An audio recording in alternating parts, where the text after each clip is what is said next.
Hi, I'm here to tell you about my book, The Mosquito and the Sign of the Cross. It is about my 40-year search for God, but first I have to tell you where I came from. I came from a Christian environment, and of course I was made to believe that God existed, but even in my environment there was various degrees of faith. Some people believed more or less. Other than in church, nobody, not even the believers, talked too much about God because nobody seemed to be very sure of what it is they were believing in. The people that were teaching me God didn't seem too sure either, other than for the fact that they taught me that God was incomprehensible. In school, when I was taught something, it came with explanations, so eventually I could comprehend something, but in church, I was taught that I could not comprehend. So you can understand that it was very hard for me to believe, because I was supposed to believe without understanding what I was believing in. In the media, I was also learning that some very famous people, like scientists, were firm believers that God did not exist at all. So I ended up being between two ideas.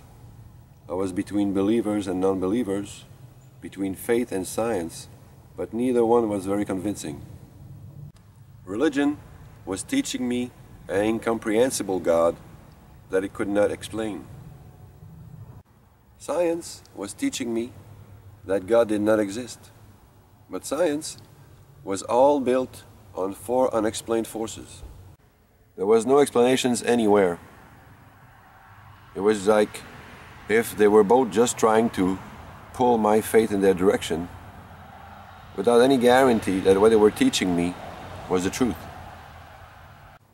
Then I realized that I was not really trying to believe in God.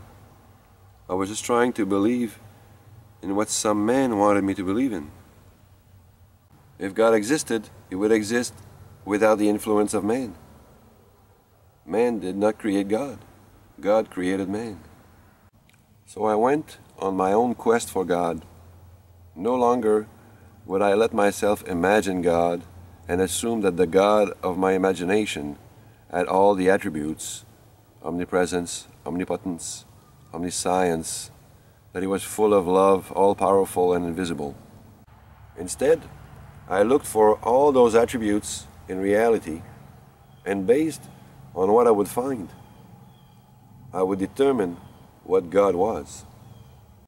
I found Him as clear and transparent as clarity itself.